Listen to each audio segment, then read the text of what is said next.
مشاهدي المصرية في كل مكان، مساء الخير واهلا بكم جميعا معانا وحلقة جديدة وعلى الساحة. سباق محموم بين القوى الثورية في مصر ما بين مؤيد ومعارض لفكرة الإضراب والعصيان المدني.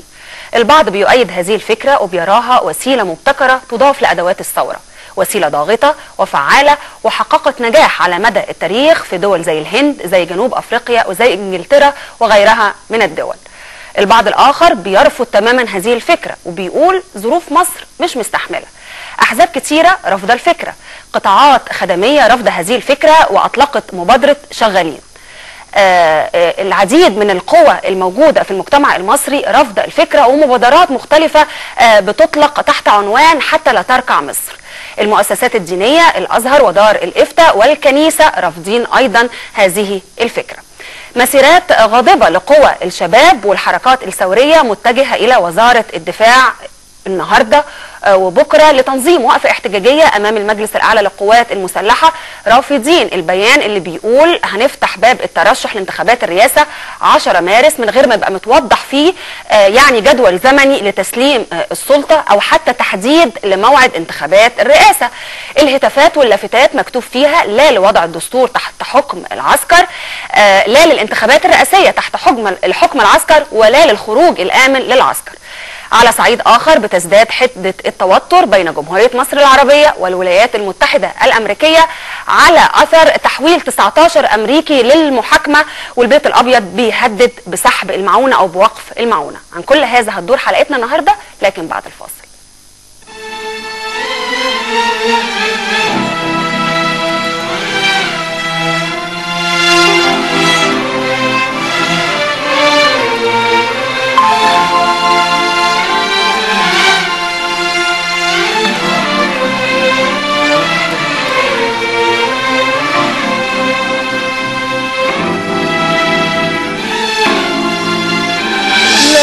بتحبوا البلد دي خلي عيونكم عليها، مصر خلي عيونكم عليها. على الهواء من جديد بنجدد التحية وبنرحب بضيوفنا المستشار ياسين تاج الدين نائب رئيس حزب الوفد، اهلا بحضرتك معانا. بنرحب ايضا بالاستاذ وسام عطا الجويش عضو المكتب السياسي لحركة شباب من اجل العدالة والحرية، اهلا بيك يا وسام. ايضا بينورنا الاستاذ الكاتبة الصحفية نور الهدى زكي عضو الامانة العامة للجمعية الوطنية للتغيير، اهلا بيك يا نور. نبدأ منين الحكاية؟ نبدأ من الانقسام اللي موجود في الشارع المصري ما بين مؤيد ومعارض. هل كل المواقف اللي بتتخذ من أجل استكمال أهداف الثورة وتحقيق كل ما تصبو إليه الثورة بتنقسم مصر ما بين مؤيد ومعارض؟ يعني ما فيش إجماع على أي حاجة في الدنيا. يعني من ساعة ما ربنا خلق الناس والناس لم تجمع حتى على الله، فما فيش اجماع على اي حاجه خالص. فحكايه الانقسام بين مؤيد ومعارض دي ظاهره صحيه جدا، لان في ناس مصالحها ضد الاضراب وضد العصيان، وفي ناس مرتبه امورها مع المجلس العسكري، وفي ناس لا تجد اي رد فعل غاضب او طبيعي او منطقي على ما يحدث في مصر الا انها تصرخ، انها تضرب، انها تعتصم، انها تقول عصيان مدني، انها تقف عند وزارة الداخلية والشوارع المحيطة بيها وتتضرب بالنار وتدي دمها، تدي اغلى ما تملك. فعدم الاجماع دي ظاهرة صحية جدا، وفي الاخر الظرف الموضوعي ومدى نضج الظرف الموضوعي للدعوات الموجودة هو اللي بيحسم الحكاية. هل مصر مهيئة لإضراب واعتصام ولا عصيان مدني؟ الظرف الموضوعي اللي هو المقصود بيه الشيء والتوجه والتفكير اللي الناس بتحسه وبتصدقه. يعني أفكرك قبل 25 يناير 2012 وحالة الرعب والإرهاب والفزع والقلق اللي عايشوا الناس فيها، إن مصر هتتحرق ومصر هتتدمر ومصر هتتخرب ومصر معرفش إيه، وعدى اليوم كأروع ما يكون، وتحولت حالة الخوف والرعب والفزع دي إلى مظاهرات مليونية على مستوى مصر كلها، وخرجت المظاهرات الرافضة للأوضاع الحالية من جميع ميادين مصر وبتعلن مع استمرار الثورة. وكل اللي اعلنوا ان مصر هتتعرض لحرق وسلب ونهب وتدمير وخراب كلهم ما سمعنا لهمش صوت. وحال الشعب المصري كله بيقول ان الثوره مستمره. الثوره مستمره. سياده المستشار، هل المليونيات والتظاهرات فشلت على مدار السنة في تحقيق أهداف الثورة، وبالتالي بدأ الثوار في خلق أو ابتكار طرق أخرى للتعبير عن غضبهم ورفضهم لما يحدث؟ لا، سواء المظاهرات أو المليونيات أو الاعتصام والإضراب والعصيان المدني كلهم يعني بيصبوا أو بينبعوا من مبدأ واحد، وهو الضغط، فكرة الضغط الشعبي على السلطات علشان الحصول على مطالب شعبية معينة، واللي هنا احنا هنا بصدد تحقيق أهداف الثورة. فطبعا كل وسائل الضغط دي وسائل مشروعة وسلمية، وسلمية، المفروض تفضل سلمية، ومشروع في كل الدساتير الحديثة. حزب الوفد موقفه ايه؟ حزب الوفد موقفه انه بيؤيد، يعني بيعتبر الإضراب والاعتصام والعصيان المدني وسائل مشروعة للضغط، ولكن يمكن في هذه الظروف الحالية اللي بتمر بها مصر يمكن يعني غير مناسب اتخاذ هذا الموقف. أنا ممكن أضيف حاجة، أن أولا تعالوا يعني نعرف الفرق بين الإضراب والعصيان المدني والتظاهر. التظاهر يمكن أعلى درجة من درجات الاحتجاج، والثورة المصرية يعني جت بعد إضرابات كتيرة، يعني من سنة 2004 في بعض الاعتصامات وبعض الإضرابات الفئوية أو أساسا، إنما برضو إضرابات يعني ليها خلفية سياسية كانت إلى حد كبير لما الناس تروح تعتصم قدام مجلس الشعب والكلام ده. إنما التصعيد الحقيقي يكون بالتظاهر يعني الذي يجمع مئات الألوف من الناس، هو ده اللي فعلا حقق أهداف الثورة بالقضاء على نظام أو على يعني العصيان المدني يجب أن يكون على خلفية سياسية، على مطالب سياسية تخص بلد بأكملها. العصيان المدني ما هوش يطلعش في يوم، لا ينفذ في يوم أو أقل أو أكثر من يوم، ولكن العصيان المدني ده ما معناه؟ العصيان المدني معناه عدم إطاعة الأوامر والنواهي الصادرة بقوانين الدولة. بما معناه مثلا أهم يعني الحاجة اللي كانت بتظهر قوي في العصيان المدني مثلا في الهند، في جنوب أفريقيا، في البلاد اللي جربت اللي حصل فيها ونجح ضد الاحتلال الأجنبي، مش ضد حاجة تانية، ضد الاحتلال الأجنبي أساسا، كان الامتناع عن دفع الضرائب والرسوم الجمركية والامتناع عن شراء البضائع والحاجات دي كلها.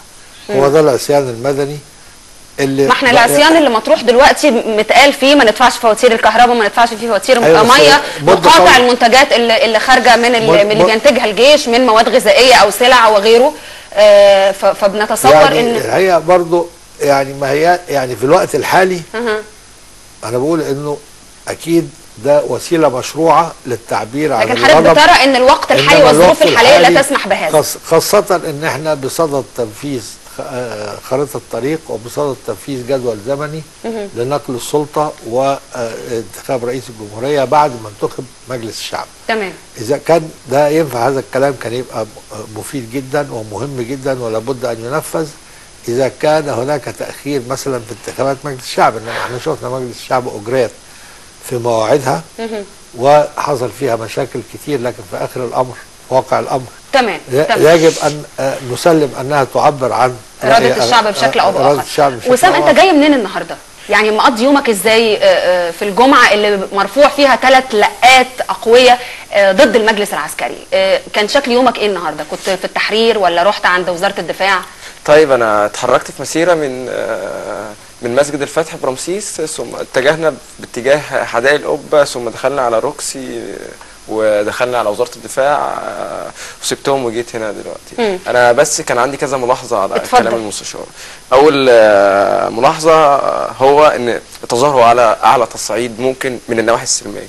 تصوري ان انا مختلف تماما مع الطرح ده. التظاهر هو اول وسيله بيلجا اليها اي مواطن لما بيبقى بيطالب بمجموعه من المطالب الخاصه بيه. يعني ابسط درجات الاحتجاج وليس اقواها. ما انا بقول لك ابسطها وليس اقواها. بيبقى انا بقول لا يعني برضو نقطه هنا مهمه، يعني اقصد ايه؟ اقصد انه التظاهر المليوني مثلا زي ما حصل يوم 25 26 27 28 يناير سنه 2011، ان الكثافه العدديه كانت بتخليه شكل قوي من اشكال الاحتجاج، تصطدم بالدوله اصطدام مباشر. هو دي اعلى درجات العصيان المدني. طيب هو يعني أعلاها. خلينا ناخدها من زاويه ان انا عندي مجموعه من الكروت اللي بحاول اضغط بيها على النظام زي ما قال سياده المستشار في الاول في وصف انت من الشباب المؤمن بفكره العصيان المدني، شايف ان هي هتحقق ايه؟ وايه الضمانه ان هي هتحقق ده؟ بس في تصوري ان في سؤال اهم من ده، انا ليه وصلت الاضراب العام كاعلى حاجه انا بوصل ليها من درجات الاحتجاج؟ لا معروف ليه وصلنا، يعني معروف. جميل. لان تسلسل الاحداث على مدار السنه وان الثوره لم تكمل اهدافها، معروف انه مع الوقت خلاص عملت شيء من الاحتقان او حاله من الاحتقان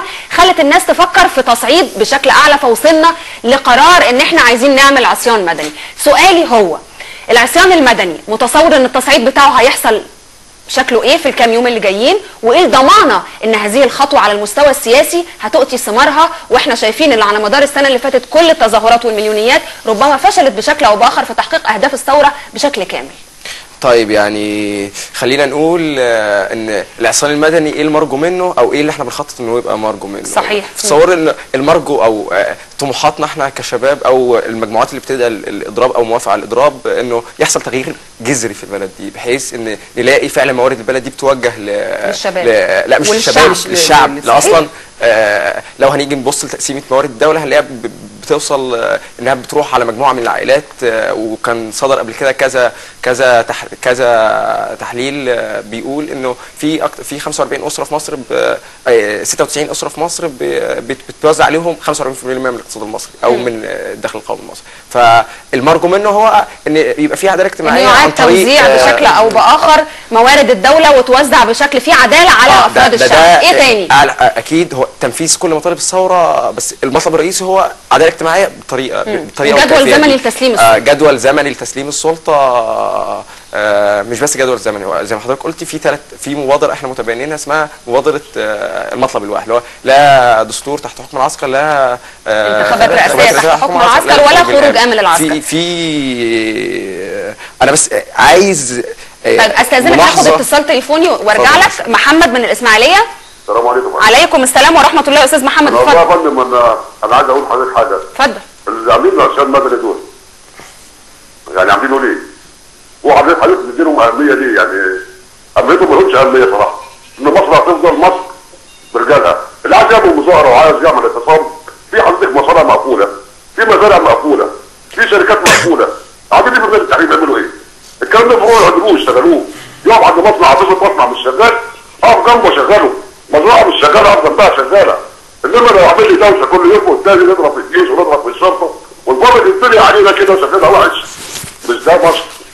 طيب شكرا يا استاذ محمد، وجهه نظرك وصلت. وبعدين نحن لا نمنح الاهميه او نسلبها من احد. كل ما يحدث على الساحه في المشهد السياسي يجب ان يطرح من خلال الاعلام بغض النظر احنا متبنيين نفس الفكره او معترضين على نفس الفكره او محايدين، لكن يجب ان يطرح. مصطفى من ايطاليا. الو يا استاذ مصطفى.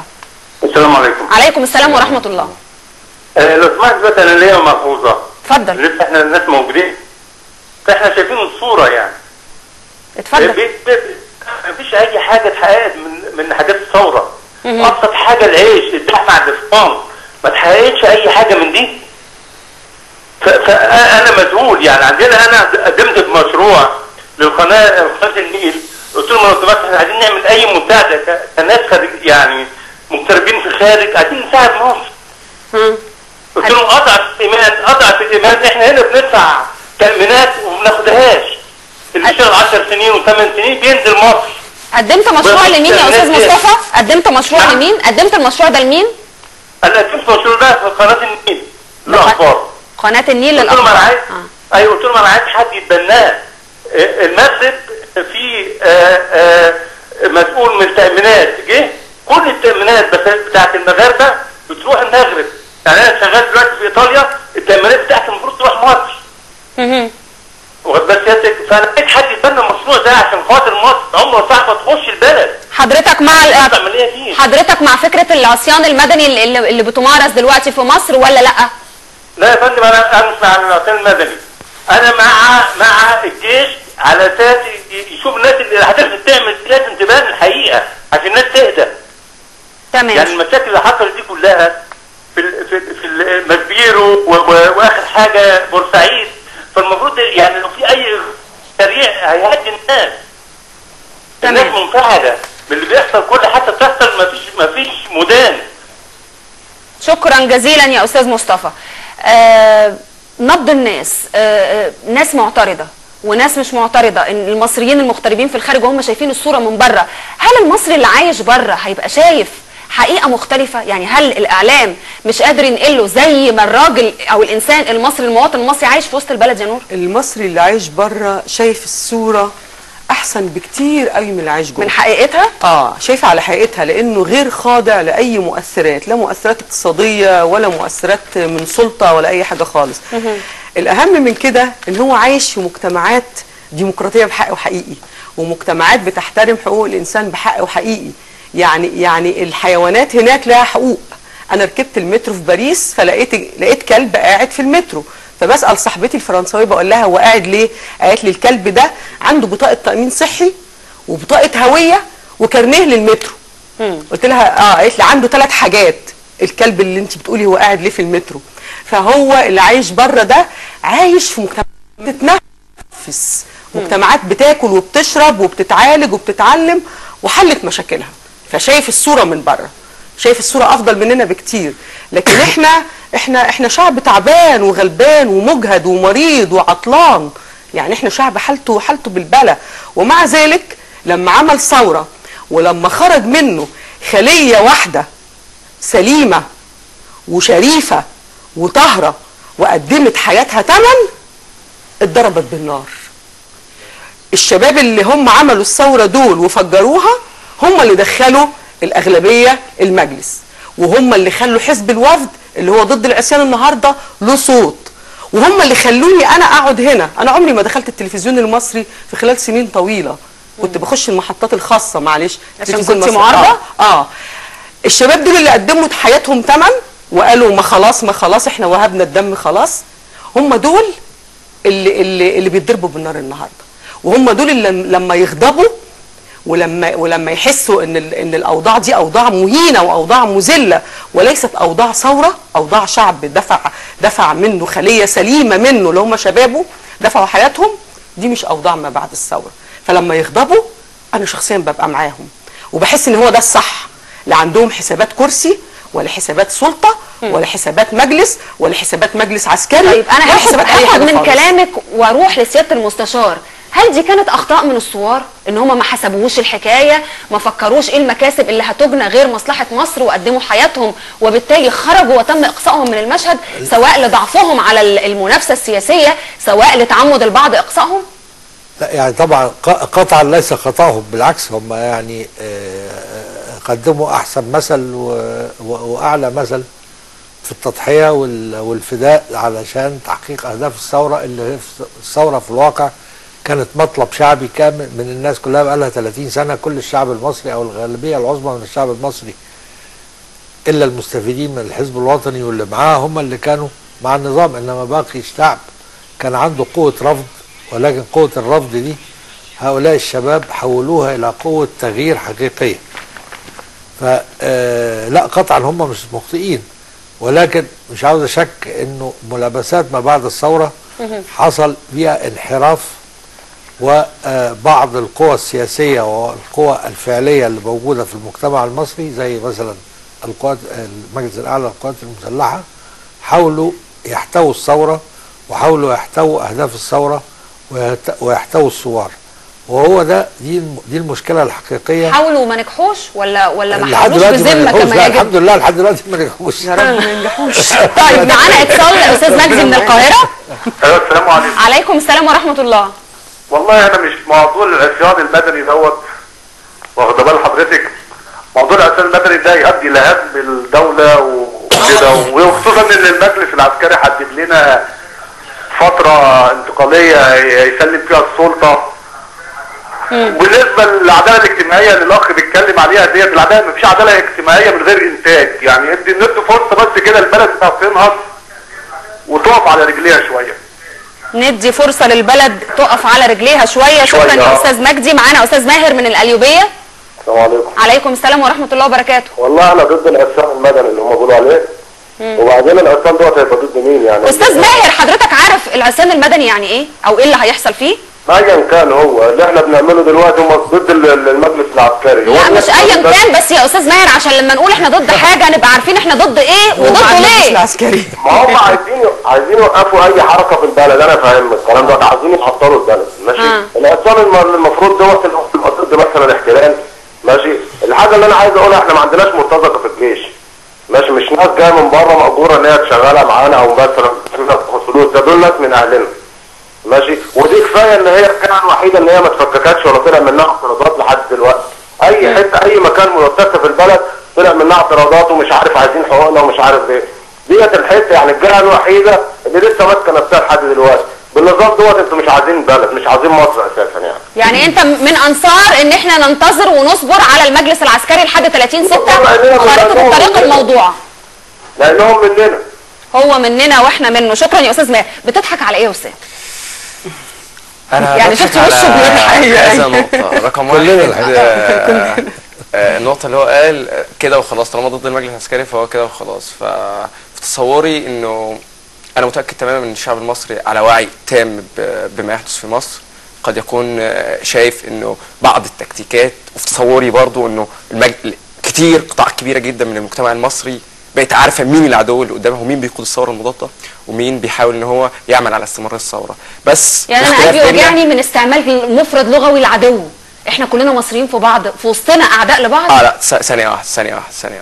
اللي بيقتلني يبقى عدو بالظبط. اللي بيريق دمنا في الشارع وبيموت 75 والليسته بتاعت النادي الاهلي بتقول انهم 130 في بورسعيد يبقى عدو. ايه المشكله؟ واللي ايه المشكله؟ علشان يزود عدو. يعني هو حد عايش مستريح نوعا ما، بس عشان يزود الفلوس اللي عنده بيموت الاف من الجوع في اليوم، بيخلي ناس بتتعب مش لاقيه سرير في مستشفى علشان تتعالج، علشان واحد عايز يعلم ابنه مش لاقي تعليم جيد في البلد، علشان واحد عايز يتجوز مش لاقي شقه متوفره ورخيصه. تصوروا لا ده عدو، ده مش بس عدو للمصري، ده عدو للانسانيه عموما. يا وسام يعني العدو غير مباشر كمان كده يعني. ان قرينا الحاجات اللي اتفق عليها الانسان هو حق الانسان في التعليم. بعد الثوره مين عدونا؟ مين العدو اللي هيطلق عليه العدو؟ انا في تصوري اللي بيحاول ان هو يحافظ على سياسات نظام حسني مبارك السياسيه والاقتصاديه. سميلي يا وسام، سميلي. المجلس العسكري. المجلس العسكري عليك انا كمان.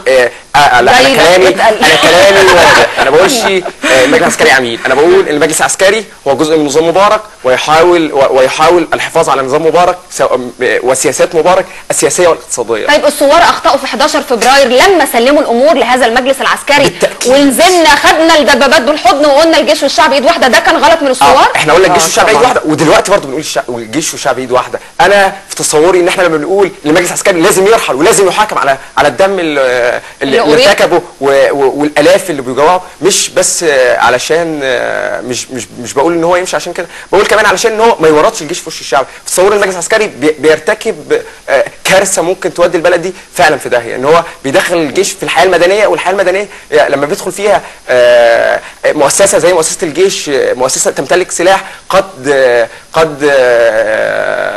ترتكب بعض الاخطاء اللي كانت بتستخدمها الداخليه، وبالتالي هتتحول لداخليه جديده بالادوات القمعيه اللي بتمتلكها، وبالتالي هيحصل صدام بينها وبين الشعب، لان الشعب اللي طلع علشان عيش حريه عداله اجتماعيه مش هيسمح لاي مؤسسه ايا كانت المؤسسه دي ان هي تستخدم نفس الاساليب بتاعت 25 اللي كانت بتستخدم قبل كده. طيب ناخد اتصال من محمد ابراهيم من القاهره وارجع لك عشان عايز اسمع منك. محمد اتفضل. مساء الخير. مساء النور. انا بس سألتك يعني الشعب المصري الان او الشباب اللي طالع الجديد ده كله، انا سامع انه كله ناشط سياسي، وبعدين انا كنت موجود امام مسبيرو، سمعت انه المجموعات اللي موجوده قدام مسبيرو بتحبط من عزيمه الجندي المصري اللي هو حفظ امن مصر وحفظ امن العرب كلهم، وانا اطلب من الشباب اللي هم موجودين انهم يذهبوا الى الجيش ويجندوا لفتره 3 أشهر بس فقط ليعرفوا هؤلاء الرجال الذين يحمون هذه البلد ماذا يبذلون بالايام 3 و4 في الشارع وفي الطرقات وفي البرد القارس، وهم نائمون في بيوتهم وهم يحمون حدود البلد.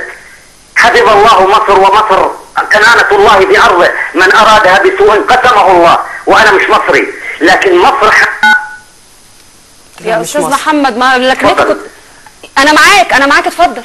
لكن انه تجي تقول لي اضراب وعصيان مدني، عصيان مدني على مين؟ على جيش حمى مصر وحمى الثوره، الجيش اللي نزل وحمى ثوره مصر. حضرتك جنسيتك ايه يا استاذ محمد؟ انا جنسيتي سعودي. سعودي طبعا. سعودي. مصر حاميه العرب، مصر العمود الفقري للعرب. لو اصيبت حنذهب الى لا نعلم مصيرنا، نذهب. المكالمة عشان دولية، عارفة الدقيقة كل دقيقة تعمل نذهب إلى العمل ونذهب إلى الإنتاج ونرفع من إنتاجنا. لو تبرعنا كل مواطن، لو تبرع بجنيه واحد من المواطنين ما احتجنا لا صندوق النقد ولو عملنا ولو أنتجنا. أنا موجود في الغردقة، السياح كلهم ذهبوا وتركوا البلد بالمظاهرات التي تحصل. نقدم طلباتنا وننتظر شهرين ثلاثة ونشوف نتائجها ماذا سيحصل. كل تجمعات يخرج فيها أشخاص غير معلومين وتراق الدماء، وبعد ذلك نطالب بحقوق الشهداء ونزايد على حقوق الشهداء. شباب مصر من أغلى شبابنا ونحافظ عليهم ونفديهم بأعمارنا، ومصر نفديها بحياتنا. أنا بشكرك على مشاعرك الجميلة وبنشكر أهل علمونا مصر، رجال مصر علمونا في مدارسنا، علمونا نريد أن نحافظ على مصر. بلدكم مستهدفة، جيشكم من أعظم جيوش وخير جنود الأرض. الآن الشماريخ فوق وزارة الدفاع. لماذا يهان الجندي المصري لو لا قدر الله مصر أصابها شيء؟ عزيمتها أين ستذهب؟ شكرا يا أستاذ محمد على مشاعرك، وجهة نظر حضرتك وصلت. وإنما هناك بعض الانتقاد للمجلس العسكري بعيدا عن الجيش لأنه بيلعب سياسة أو بيمارس سياسة، ولا نستطيع أن نمس جنودنا ولا جيشنا. تعليق من حضرتك يا سيادة المستشار؟ في واقع الامر المشكله مشكله ثقه ومشكله شعور بالشرعيه. في اول الثوره يعني لما نزل الجيش وحمى الثوار في اول الامر كان هناك شرعيه حقيقيه للجيش، وكان هناك قبول للجيش وقبول للمجلس العسكري صحيح من مجموع الشعب. انما يعني ان احنا مستعجلين على تحقيق اهداف الثوره، هذه الشعور بهذه الشرعيه سقط بسرعه جدا. اصبح رغم ان المجلس العسكري له شرعيه واقعيه وموجوده، يعني ابتدى ان عدم صبرنا جزء من المشكله. بالظبط، عدم صبرنا جزء من المشكله على ما اعتقد. ومشكله اخرى برضو انا معاه، لانه في واقع الامر النظام حسني الثوره كان هدفها الاصلي اسقاط النظام وليس راس النظام، ولكن النظام لم يسقط ولكن سقط راس النظام. وعلى ما يبدو أن هناك قوى أخرى تحاول المحافظة على النظام برأس جديد كما كان. طيب هل أخطأنا يا نور أنه اختزلنا كل الفساد اللي ضارب في الجذور 30 سنة في شخص محمد حسني مبارك، وتصورنا أنه لو اقتلع من المعادلة وأخرج من المعادلة سنتحول إلى المدينة الفاضلة والأحلام الرائعة والعدالة الاجتماعية؟ كلنا بلا استثناء أخطأنا، كلنا أخطأنا لما مشينا وسلمنا الثورة. كان مطلوب ان احنا نقعد في الميدان الى ان تتحقق اهداف الثوره. وانا عجبني بيت بدايه قصيده بتاعه تميم البرغوثي اللي بيقول فيها: منصوره يا مصر مش بجميله العسكر، احنا اللي مشينا بدري بس مش اكتر.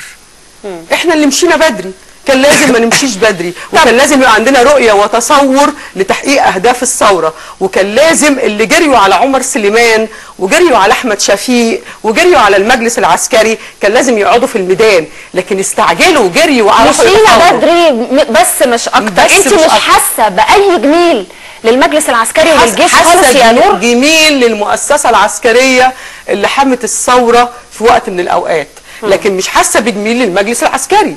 المجلس العسكري 19 لواء مش حاسه بجميل، لان هؤلاء 19 لواء اللي بيديروا مصر من 2011 مش دول افراد من الجيش. خليكي معايا، من 2011 ل 2012 هم المسؤولين عن اللي حصل في مصر طوال السنه، هم المسؤولين عن المجازر، هم المسؤولين عن اللي ماتوا، هم المسؤولين عن اللي ماتوا في بورسعيد وقدام مسبيرو، هم المسؤولين لان هم اللي بيديروا البلد اثروا، ولا مسؤولين اللي هم تعمدوا يأذوا اولادنا ويقتلوا شبابنا؟ لان دي تفرق يا نور. انت في تقييمك شايفه ايه؟ ينفع يا ايتن اقول للمسؤول ان انت قصرت؟ ولا ينفع اقول للمسؤول انت مسؤول؟ انت مسؤول، بس انت مسؤول وقصرت. انا ما اعرفش في مسؤوليتك، ولا انت مسؤول ومسكت المسدس قتلت ايه؟ انا ما اعرفش انا ما اعرفش اقول انت قصرت. لما الحكايه توصل للدم ودم الشباب، وكل شهر بمجزره جديده، وكل شهر ما ينفعش اقول له انت قصرت، اقول له انت مسؤول، انت قدرت المرحله الانتقاليه كمرحله انتقاميه، انت بتنفذ اهداف حسني مبارك واهداف نظامه. عايزه اقول حاجه بسرعه. قولي. حكايه الجيش وحكايه المجلس العسكري لازم نفرق بينها. ما هو الجيش ده طلع منه ضباط جم انضموا لنا في ميدان التحرير.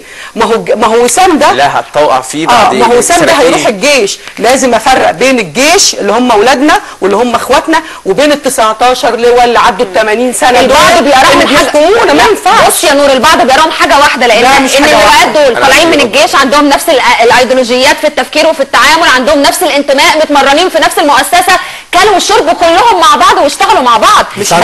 طب مسك اداره اسمها المجلس العسكري ودوت مسك اداره دفاع وده مسك اداره كذا، لكن كلنا في نفس السياق. لا. خلينا ناخد دكتوره منى من القاهره ونشوف رايها. المصالح مش واحده اصلا. دكتوره منى. المصالح مش واحده. بالظبط. أيوة. المصالح مش واحده. اتفضلي يا دكتوره. بقالنا ربع ساعه على التليفون. انا اسفه بعتذر لحضرتك، اتفضلي، حقك على دماغي من فوق. اتفضلي يا دكتوره. الو. ايوه يا دكتوره، حضرتك على الهوا، اتفضلي. ايوه انا كنت عايزه اتكلم بس بالنسبه للاخوات اللي قاعدين هنا دول.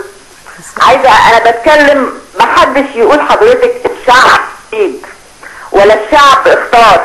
الشعبيه احنا لينا صوت واحنا كلنا كشعب مصري، وانا بقولها لك كلنا ورا المجلس العسكري والجيش والناس اللي قابضه والناس اللي متموله والحركات والنشطاء والكاذبون وكل اللي بيعملوا ده.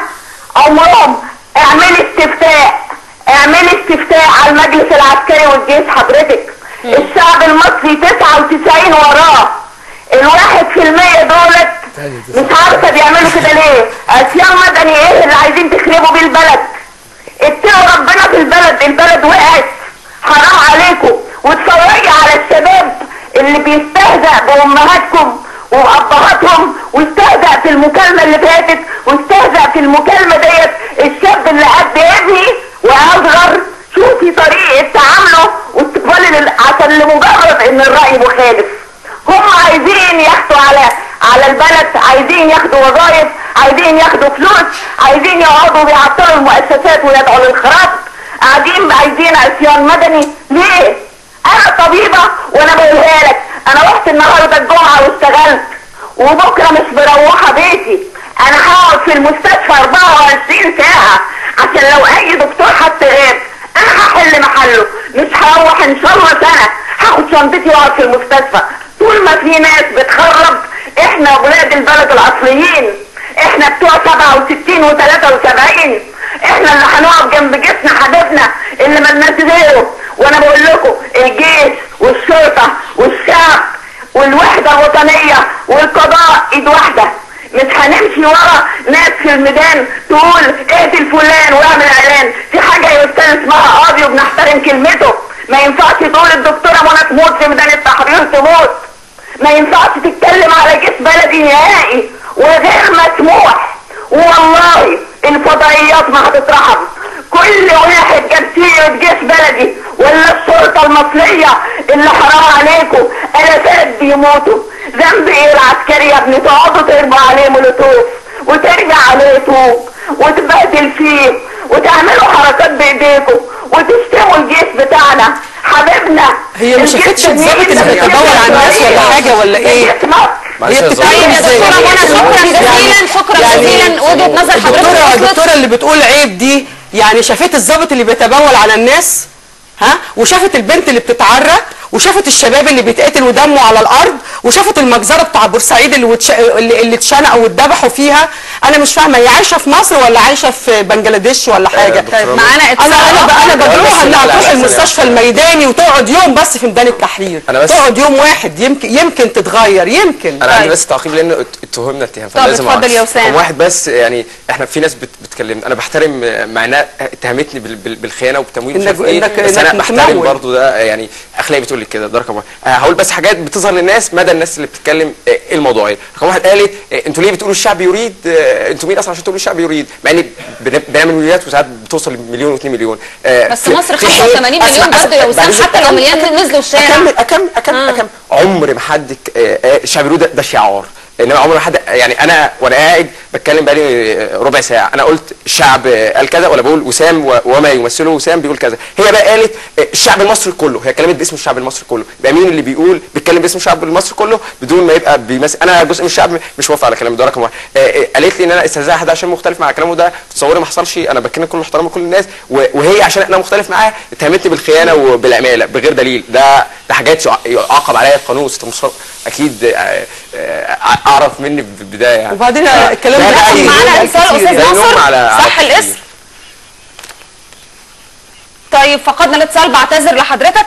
سياده المستشار، نبض الناس اهو من اول ما بدانا الحلقه كل الاتصالات ماشيه تقريبا في نفس الاتجاه، وبيقال اصل التلفزيون المصري بيفبرك مكالمات، ويعلم ربنا ان النمر محطوطه على الشاشه وان ده نبض الناس حقيقي. انت شايف نبض الناس ازاي؟ هو يعني المشكله الحقيقيه، وده يمكن الاستاذه نور كان بتتكلم في الموضوع ده، الفرق بين النظره بتاع المصريين الخارج والناس اللي عايشه هنا. الناس اللي عايشه هنا عايشه تحت ضغط نفسي وعصبي فظيع جدا، وهذا الضغط النفسي والعصبي فعلا حصل له تصعيد قبل يوم 25 يناير 2012 بالفعل، وفضل هذا التصعيد موجود. محتفظين بالحاله النفسيه بتاعت بالحاله النفسيه، الخوف والقلق. هذا الخوف والقلق بيخليهم يعملوا ردود فعل، فاللي بيتكلم هو اللي بينفس عن رد الفعل بتاعه. انما طبعا في ناس كتير جدا ما بيتكلموش في التليفون ولا بيتدخلوش، انما موافقين على استمرار الضغط حتى تحقيق اهداف الثوره. ولكن وسائل الضغط ممكن تختلف بين يعني من شخص لاخر او من حركه ثوريه لحركه ثوريه اخرى، نختلف في توقيتها. انما الوسائل معروفه متفقين على نفس الهدف. طيب اذا حصل العصيان المدني سبت وحد واثنين ومفيش استجابه، الموقف هيبقى ازاي؟ يبقى يعني العصيان المدني ده غايه ولا وسيله؟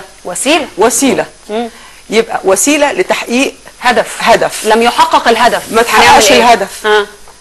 اما ان الوسيله يعني خاطئه، خطه التصعيد واخده بالك يا ايتن، اما ان الوسيله خاطئه او ان الظرف مش مناسب. يبقى الوسيله الخاطئه دي عليا ان انا ابدع وافكر واتكتك لوسيله اخرى عشان احقق الهدف. او الظرف مش مناسب، يبقى الظرف هيبقى مناسب بعد كده، بعد وقت، او جايز الوقت ده ما يجيش. بس الوسيله لما بنستخدمها المشكله وما تحققش النتيجه قوتها بتقل بعد كده، يعني تيجي تلوحي بيها بعد كده ما تبقاش ذات فاعليه، لانك هيقولك ما انت جربتيها قبل كده وما حققتيش حاجه. الوسيله فعاليتها من عدمها مرتبطه بنضج الظرف اللي الوسيله تستخدم فيه. طب انت شايفه الظرف هيحقق ايه؟ احنا قبل الثوره المستقبل في ظل الظروف الرهينه. بصي هقول لك حاجه ايتن، قبل الثوره يا ما وقفنا قدام نقابه الصحفيين ويجيبوا لنا 5000 عسكري، ورحنا عند السيده زينب وكنسنا المقام ورفعنا المقشات، ولفينا ورحنا عند ضريح سعد زغلول واتضربنا هناك حركه كفايه، ولفينا وقلنا يا بس. كل ده قعد يتراكم يتراكم يتراكم ويبقى فوق بعض لحد ما حصلت الثوره. يبقى ساعه الثوره يوم 25 يناير الظرف الموضوعي كان ظرف ناضج. النهارده احنا بنقول عصيان مدني، اما ان الظرف ناضج او الظرف مش ناضج. اذا كانوا بيقولوا اللي بيدعوا للعصيان المدني قليلين والدعوه مش هتجيب نتيجه والبلد مش يعني. طب انت تقييمك للكثافه العدديه يبقى ما فيش داعي للخوف. انت تقييمك ايه طيب؟ شايفه ان الكثافه العدديه او القوى الثوريه كاعداد كتواجد على المشهد السياسي على الساحه قادرين يثبتوا وجود بكميه كبيره، ولا قطاعات خدميه رافضه، قطاعات مصرفيه رافضه؟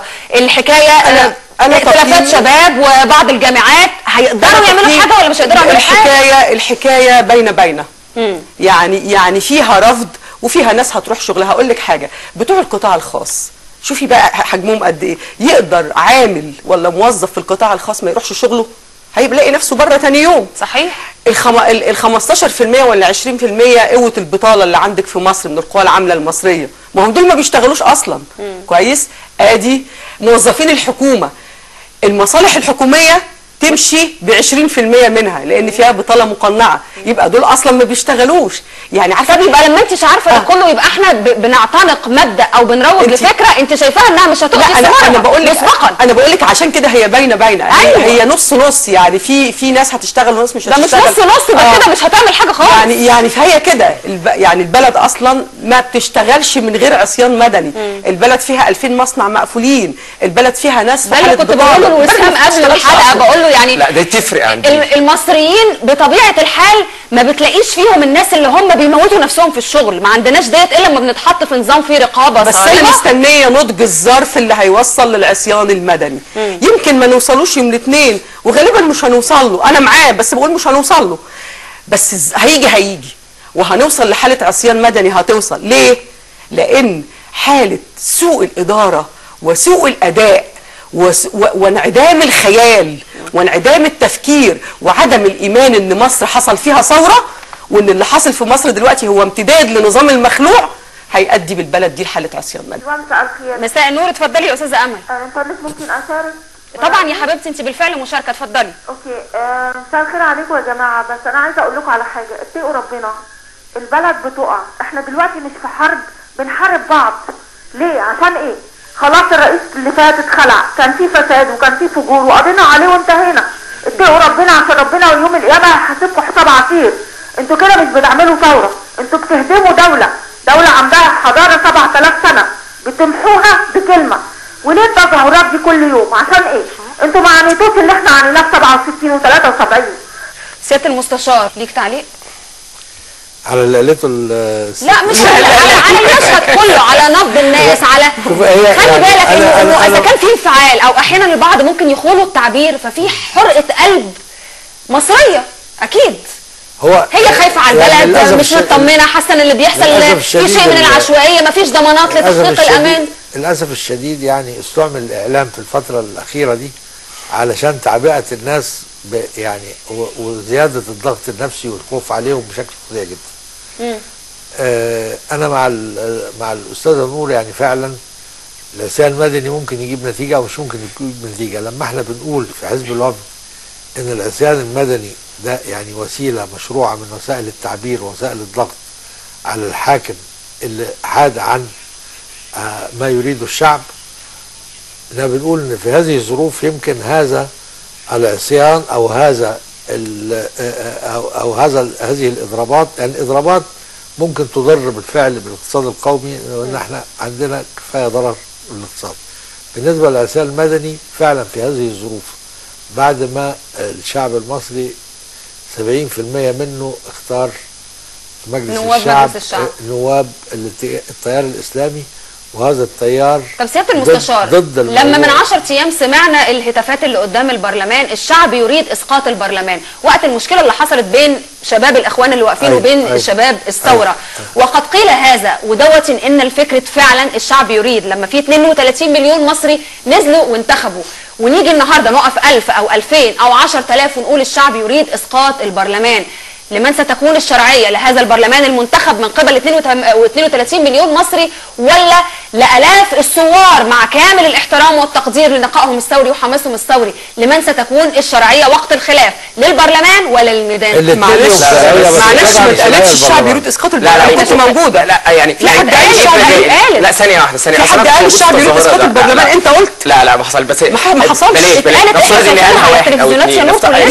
او اتنين. لا بس هو يعني طبعا شرعيه البرلمان وشباب الاخوان منعونا من ان احنا نبقى مساله بسيطه. انا عندي بس مجموعه من الملاحظات. رقم واحد، يعني كتير من القوى السياسيه اللي متفقه على مبادره المطلب الواحد اليتها لده بتقول انه مجلس الشعب يشكل حكومه ائتلافيه هي اللي تمسك البلد، يبقى زي بقول الشعب يريد بالظبط النظام وانا بقول كده. وانا بقول رقم اثنين، انا بس عايز انبه المشاهدين لحاجه. انا يعني هل دي اخلاق المواطن المصري؟ كل الاتصالات اللي جت بتقول خونه خونه خونه، منعانا من ممارسه حقنا في التظاهر او الاعتصام او العصيان، ودي حقوقي كانسان. طالما ليا مطلب انا من حقي ان انا هي مش بتقول لك مش حقك، بس بتقول لك ان ربما مصر دلوقتي مش مستحمله انك تمارس هذا الحق يعني بالقسوه دي. بعد اذنك اديني فرصه وبعدين هلم كل حاجه ان شاء الله. رقم واحد، لا معظم الكلام ان جبناه من واحد وانا مسجل كل حاجه، معظم الكلام بيدور في انه مش من حقك، معنى الكلام بيقول كده، فتصوروا انه لا اكيد ده مش الناس اللي طلعت عشان تديني حق في انك تتكلم. اول حاجه عرفتها اول ما دخلت السياسه انه في ضريبه اسمها انك ممكن تتهم باي حاجه، وانا متقبلها دي طالما ان انا بعمل حاجه ضميري بين ربنا وبين ضميري انا مستريح عليها، فانا ما عنديش اي مشكله انه اي حد يقول اي حاجه. انا عن نفسي احترامي قدام نفسي واحترامي قدام الدوائر اللي حواليا شايفها كويسه، وشايف ان انا بعمله ده بشوف ربنا فيه وبتعامل ربنا ده رقم واحد. طبيعي انه الحمله اللي تم استخدامها المجلس العسكري واستخدم فيه آلته الاعلاميه متمثله في ماسبيرو ده اللي قصدي. ما بقصدش برنامج معين، انا بتكلم على سياسه عامه للماسبيرو وبتكلم على بعض القنوات الخاصه. انت طالع بتقول كل ما تشاء في ماسبيرو على فكره. طيب عارف كده ولا مش واخد بالك؟ انا عارف والله. انت قاعد على شاشه الفضائيه المصريه داخل مبنى ماسبيرو بتقول ما تشاء، بتوجه الاتهامات المجلس العسكري كما تشاء. لم يقل لك قل ولا تقل، وانت نفس الكلام وسياده المستشار نفس الكلام، صح ولا لا؟ فرق بين الراي والاختلاف والشتيمه والاهانه. لا بغض النظر عن الشتيمه، انا بتكلم على ان الاتهام اللي خلاص بقى يعني سيناريو طيب ان ماسبيرو هو بوق المجلس العسكري او بيوجه الافكار. كلنا قاعدين في ماسبيرو على ثانيه واحده. في حمله منظمه، في حمله منظمه. انا قدامي دقيقه ونص. طب انا عندي تعليق. طيب لا انا ما بتكلمش في ماسبيرو ان هو البوق ده مش معنى ان هو ما فيش اي حاجه في مساحه للراي للباقي، انما لما الاقي 90% يعني مثلا المذيعه اللي طلعت وحرضت تحريض يعاقب عليه القانون ضد اخواتنا الاقباط، ده تحريض قانوني. الناس اللي بتطلع بتقول 6 ابريل اللي هو الرويني طلع على احدى القنوات وقال ان 6 ابريل بتقبض، هل مع دليل اثبتت اللجنه اللي شكلتها ان 6 ابريل ما بتعملش كده؟ هل هيحاسب اللي هو الرويني؟ لا. ليه؟ لان البلد دي فيها ناس فوق القانون اسمه المجلس العسكري، وده اللي خلانا نطلع في 25 وهيخلينا نطلع ثاني ونقول يسقط المجلس العسكري. تمام. سياده المستشار في عجاله. انا رايي انه يعني الحل الوحيد في تطبيق القانون وتطبيق القانون بطريقه سليمه وحازمه سياده القانون. وسياده القانون، سياده القانون على الكل بما فيهم على المجلس العسكري نفسه.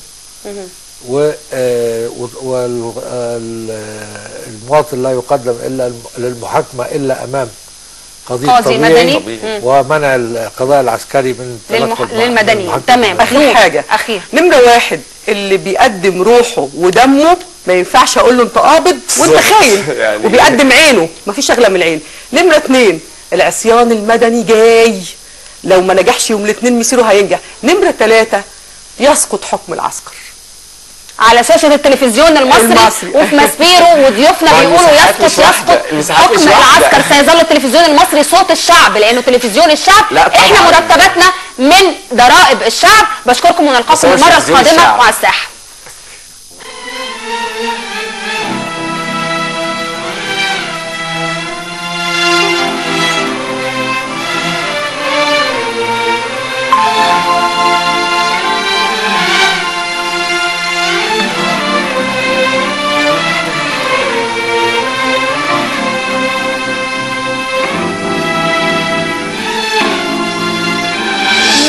بتحبوا البلد دي خلي عيونكم عليها. مصر خلي عيونكم عليها.